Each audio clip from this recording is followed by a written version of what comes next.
reporter, but I sincerely hope this brings you joy, peace, and a new level of respect. You were a tremendous player. Be a good teammate to your fellow Hall of Famers. Congrats. To which T.O. replied simply, kick rocks. Whitlock, did T.O. deserve to get into the Hall? Look, again, based off talent and production, absolutely. My standard, if I were in that room, I would have went against him again because I don't think he was a consistent contributor to the overall greatness of his teams. I think he got booted off too many teams. But, again, it's over with now. T.O. is a Hall of Famer. He's got his gold jacket. I'm in support of him and the Hall of Fame and the guys that inducted him. I lost the debate.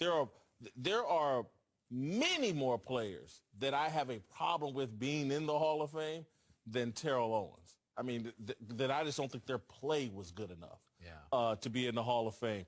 And so, you know, I'm done bashing Terrell Owens in this Hall of Fame deal. T.O., I've kicked some rocks and I'm over it. Yeah, I mean, I've always thought Hall of Fames are houses of production, not houses of worship, not houses of character. They're houses of production. A Rock and Roll Hall of Fame. Show me your platinum records. There you go with the Hall of Fame. Well, that's when all Hall of Fames are like that. I mean, here again, no drugs, no cheating, no doubt.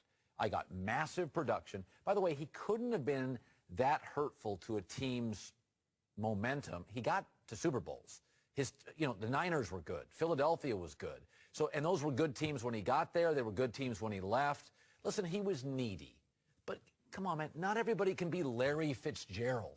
Like a lot of asking for Larry Fitzgerald. Well, I mean, again, his numbers are tremendous. He didn't play with, I'm sorry, I don't think Donovan McNabb's not an all-time great quarterback. He played with some okay quarterbacks and put up monster numbers. He played for Andy Reid, one of the great offensive minds in football, according to you and most people. Very clever, yes. Donovan McNabb was a hell of a quarterback in his time, went to multiple Pro Bowls.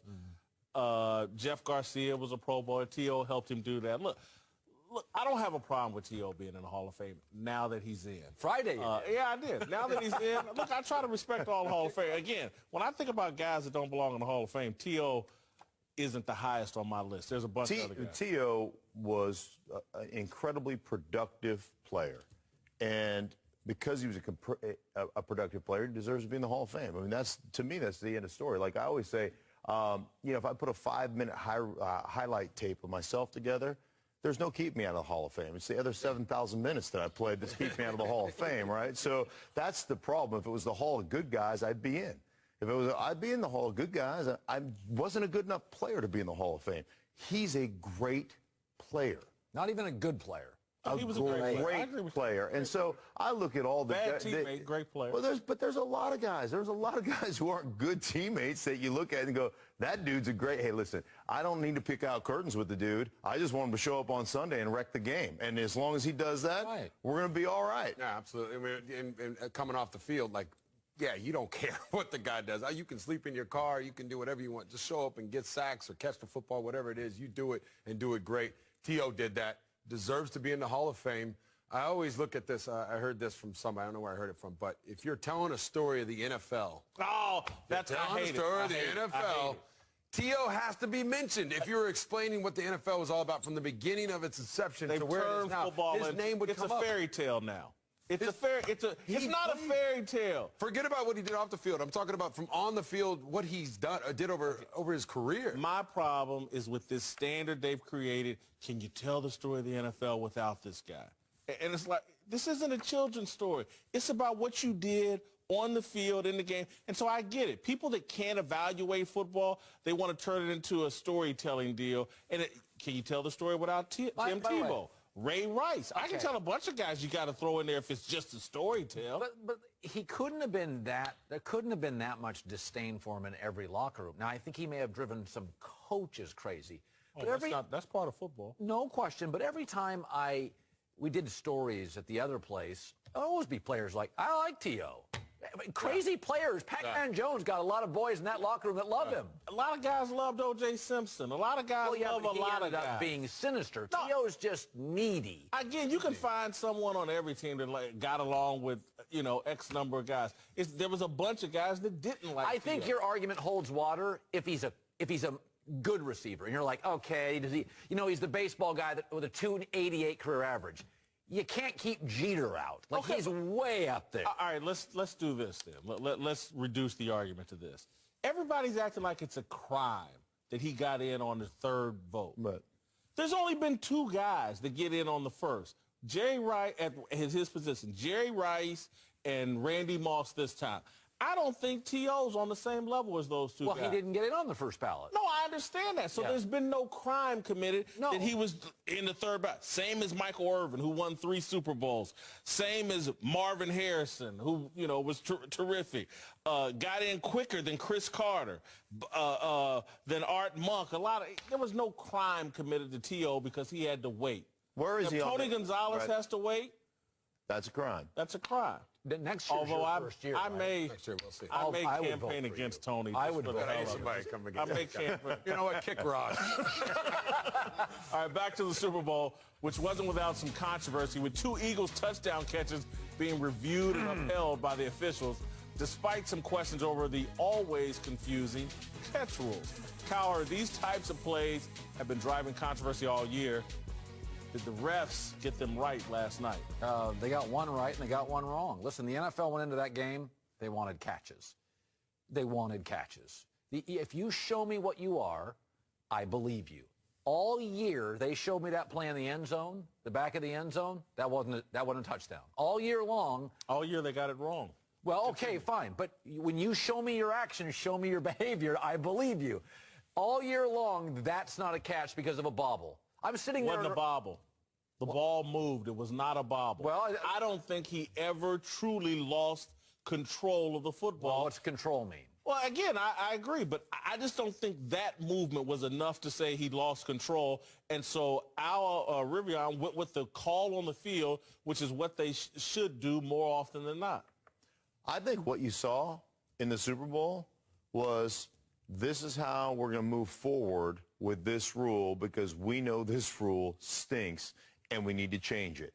If it's a catch, if you have possession, you're going out of bounds, you have right there, you dive over the course of the end zone, you have control of the ball, you break the plane, that's a touchdown. If you're going out of bounds, you have possession of it, you put 2 feet in, it doesn't matter. Once you're out of bounds, you're out of bounds, just like a running back. I think what we're seeing here is the way this game should be officiated. And by the way, how nice was it not to have a flag on every special teams play? Fantastic. How nice was it to, the last play of the game, you saw illegal contact 2 different places, right?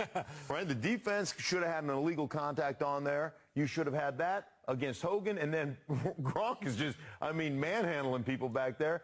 Who gives a rip? If it doesn't change the course of your action, there's going to be some hand fighting. Tony, when you first got in the league, man, we used to get the hand fighting stuff. As long as you didn't just shove a guy off of his track, you were okay. I think what you saw was a well-officiated game, and the NFL needs to look at that and say, the pace of this game was tremendous. The way we officiated this game, it wasn't about us looking back and going, oh, it was so poorly officiated. I thought it was great last night. Yeah, and I think if you look at the playoffs in general, the referees that make the playoffs are the ones that call the least amount of flags. And I thought that's how the Super Bowl went yesterday. Did they get that call right or wrong? They got it wrong, as far as I'm concerned, according to the rule. Right. But they got it right. The for the reasons that, the first one, the bubble in the back of the end zone, or did he break the plane, all that stuff. Those were catches. It's what needs to happen in the NFL. Coming from a guy who caught the ball, people want to see catches. This is what the fans want. Can you at least acknowledge, though, if a New England player was given that touchdown that the rookie for the Eagles was, this morning, rigged, the internet would explode. There'd be a congressional hearing. There would have been problems, but for me, there would be no problem because, and I want to be very careful how I say this because I really love Al Michaels and Chris Collinsworth. But I think they injected controversy into these calls when they weren't that controversial. Both of them. Mike Pereira, who I really think what did he say? He said they were catches, both of them. And he understood the calls.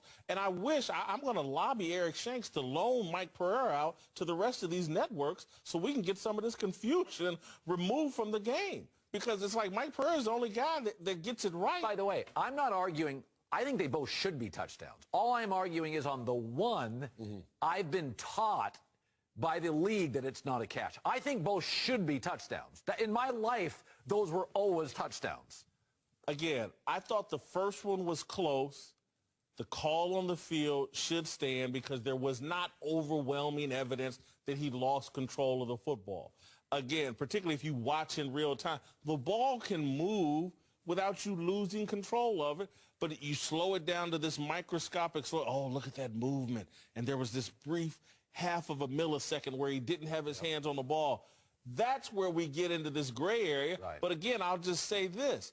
If Mike Pereira was out helping these guys, the broadcast would have been less controversial and less upset, particularly on the second one, which, you know, it took me sitting at home. At first I thought in real time it was an incompletion. Then once they showed a replay, I was like, oh, my God, that's a catch. The guy ran 5-6 steps or, you know, That's why I would scrap pile instant replay altogether. I hate instant replay.